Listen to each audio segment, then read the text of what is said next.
Dan pemirsa kita akan mendalami terkait kasus tendangan kungfu yang ada di laga EPA U20 ini bersama dengan Ovan Amara, pengamat sepak bola yang sudah bergabung bersama kami di Berita Satu Sore untuk hari ini. Pak Ovan, selamat sore. Selamat sore. Baik, terima kasih sudah bergabung bersama kami di Berita Satu Sore. Ada David dan juga Dinda untuk hari ini. Bang Ovan, ini kita akan membicarakan soal tendangan kungfu yang terjadi di pasca pertandingan begitu ya. Walaupun bisa kita bilang sebetulnya kapanpun ini terjadi, ya ini adalah pelanggaran yang serius begitu. Kalau Anda melihatnya dengan apa yang sudah terjadi sekarang, dengan sanksi yang diberikan ataupun yang sedang dalam pembahasan saat ini, apakah sudah cukup begitu? Ya, David, 2 hari ini praktis kita mendapatkan video viral yang menunjukkan bagaimana huru-hara atau kerusuhan itu terjadi ya. Kemarin video kericuhan itu beredar, tapi lebih fokus pada tendangan kungfu dari Fadli Berto kepada pemain Dewa United.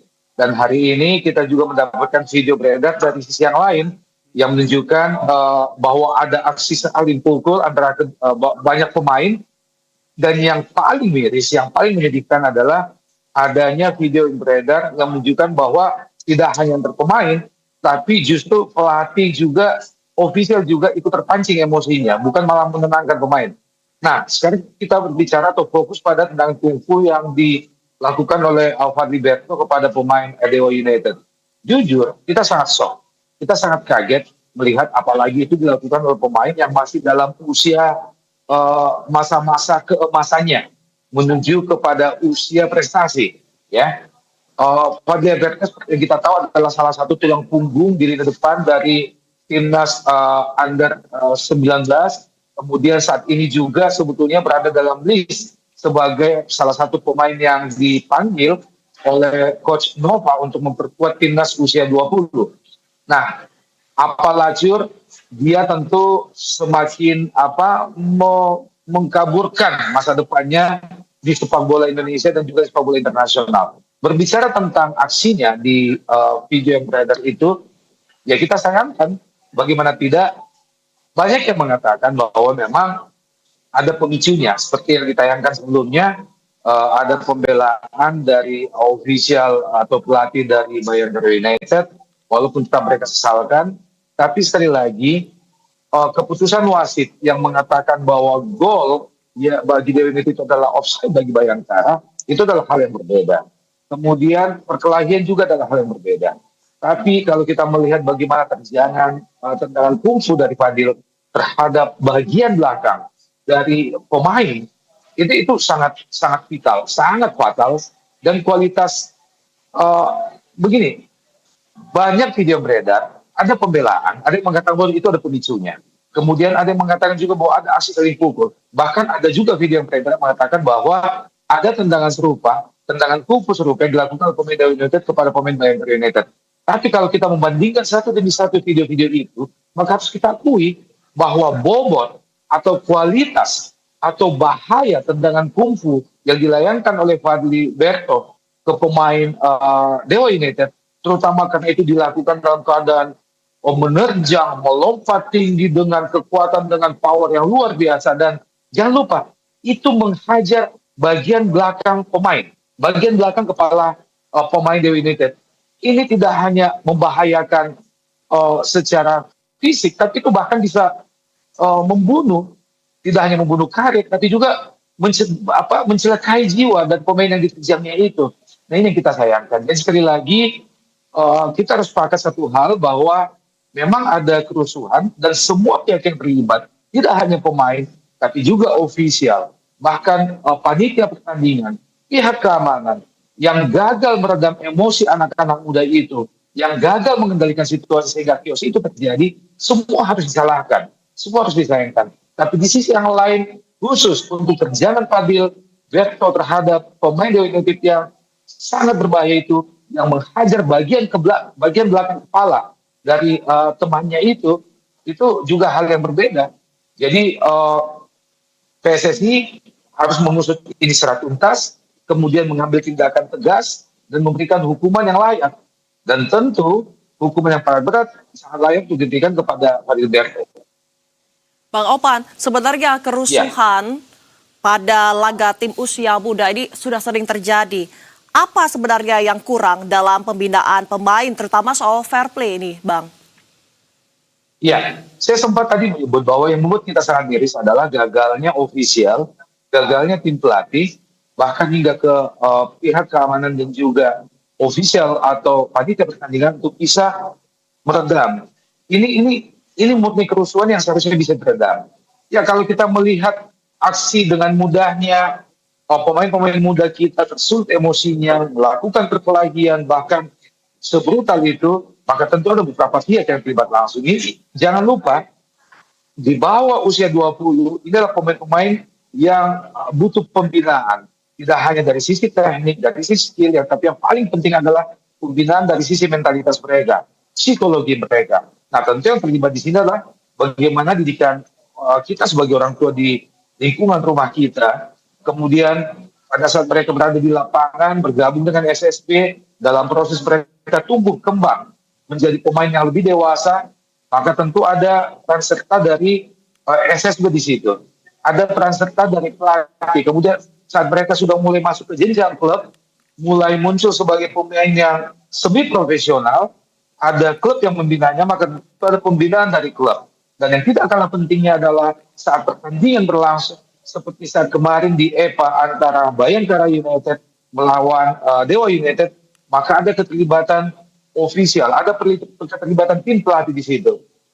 Kita ingin bahwa dari satu kejadian ke kejadian yang lain, PSSI dalam program pelatihan mereka, dalam program coaching mereka pada pelatih-pelatih, terutama yang membina kelompok usia di sepak bola kita, tidak hanya melulu menekankan kepada aspek teknik, kepada aspek skill, kepada aspek pencapaian prestasi, tapi sudah saatnya juga kita lebih memberi porsi lebih. PSSI memberi porsi lebih kepada dalam coaching kepada pelatih-pelatih di jenjang umur untuk lebih menekankan kepada aspek mentalitas, aspek psikologis, aspek kemanusiaan agar segenap pemain dan juga ofisial serta tim pelatih yang terlibat dalam pertandingan dari satu pertandingan ke pertandingan yang lain, terutama di kelompok umur ini, lebih menekankan kepada aspek itu. Saya ingin memberikan garis tebal kepada segenap pemain yang mungkin menyaksikan ini, terutama pemain-pemain di usia muda, bahwa jangan lupa kalian dalam bermain, kalian dalam bergaul di sepak bola ini, baik itu di nasional apalagi di internasional nanti, saat kalian melakukan itu, kalian tidak hanya merusak karir kalian, tapi juga bisa mencederai karir dan juga masa depan pemain lain. Baik, kalau begitu. Bang Opan, kita tentu akan melihat begitu ya, apa yang akan terjadi pada ke depannya setelah mungkin kasus ini didalami lebih lanjut begitu. Tapi sebelum kita ke sana, ini Alberto melalui akun Instagramnya juga sudah menyampaikan permintaan maaf atas kejadian itu. Dan kita coba untuk dengar bersama begitu ya Bang Opan ya. Seperti apa permintaan maaf yang disampaikan, yang diunggah lewat Instagramnya berikut ini. Assalamualaikum warahmatullahi wabarakatuh. Saya Fadli Alberto Hengga, pemain Bayangkara Presisi Lampung FC U20. Dengan sadar saya memohon maaf dan menyesal atas perbuatan bodoh saya saat pertandingan melawan Dewa United Banten FC U20. Secara khusus saya meminta maaf kepada Raka Nurkolis dan tim Dewa United atas perbuatan bodoh saya.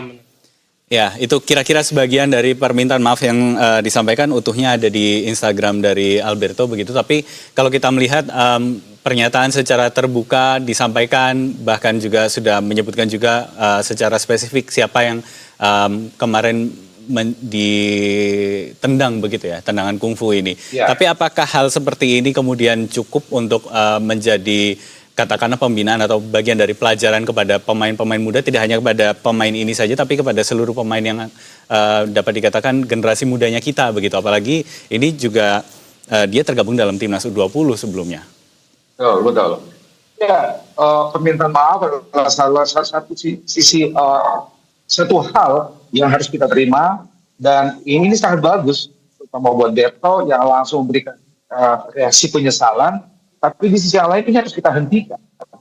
Dan menurut saya ada dua cara untuk menghentikannya. Yang pertama adalah ini saatnya PSSI mengusut tuntas, betul-betul harus tuntas. Dia memberikan sanksi tegas, tidak hanya kepada Berto, tapi kepada semua pemain, semua ofisial, terutama barisan pelatih yang terlibat langsung maupun tidak langsung. Sekali lagi, ini anak-anak muda yang berada pada usia-usia labil mereka. Maka yang paling bersalah tentunya adalah kita, orang tua, pelatih, ofisial yang jauh lebih dewasa, jauh lebih tua, harusnya bisa menenangkan emosi mereka, bisa menetralisir keadaan, tapi kita gagal pada saat itu. Itu yang pertama. Yang kedua, seperti yang disampaikan tadi, bahwa untuk program-program pelatihan selanjutnya, program sertifikasi kepada pelatih-pelatih di seluruh pembinaan sepak bola di Indonesia yang diadakan oleh PSSI ke jajaran terbawahnya, itu harus lebih menekankan kepada faktor-faktor kemanusiaan, faktor-faktor mentalitas, faktor-faktor psikologis, tidak hanya melulu kepada faktor skill, teknik, dan juga bagaimana berbicara tentang memenangkan sebuah pertandingan. Jadi tekankan kepada anak-anak kita bahwa menjaga diri mereka, menjaga diri pemain lawan itu adalah menjaga sepak bola Indonesia, menjaga karir mereka, menjaga kelangsungan prestasi mereka. Tekankan hal-hal seperti itu. Kemudian sebelum mereka turun ke lapangan, berikan lagi penekanan itu di ruang ganti, di bench pemain cadangan. Berikan penekanan itu. Jaga diri kalian, jangan kasar. Keras boleh, pertandingan sepak bola itu keras, tapi tidak boleh kasar. Ya, bahkan bagaimana kita menyaksikan pertandingan-pertandingan di level tertinggi internasional, misalnya Piala Dunia, Piala Champion di Eropa, atau Piala Eropa, bagaimana kehormatan wasit, kehormatan pemain lawan itu sangat dijaga oleh aturan yang ditegakkan oleh FIFA saat ini. Anda melihat bagaimana pertandingan Real Madrid menghadapi Bayern Munchen beberapa waktu yang lalu, Camavinga diberikan kartu merah hanya karena dia menunjukkan reaksi tidak menerima keputusan wasit dengan melemparkan bola atau mementalkan bola ke lapangan.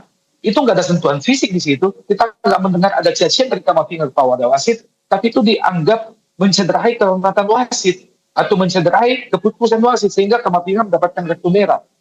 Nah, kita tidak pernah melihat lagi di level Eropa atau Piala Dunia kebrutalan, kedinasan pemain yang dengan sengaja menerjang atau dengan sengaja akan mencederai badan atau fisik pemain lawan. Nah, ini yang harus kita lakukan sepak bola Indonesia. Kita sudah sangat capek melihat kejadian seperti ini dan kita juga menunggu keputusan tegas. Sekali lagi, hal-hal seperti ini bisa kita perbaiki, bisa kita hentikan sepanjang itu ada sanksi tegas dan ada keputusan tegas. Tidak boleh ada tebang pilih dari PSSI. Baik, terima kasih Bang Opan Lamara, pengawas sepak bola telah bergabung bersama kami di Berita Satu Sore, berbagai insight dan juga pandangan. Selamat sore, selamat kembali beraktivitas. Selamat sore, terima kasih.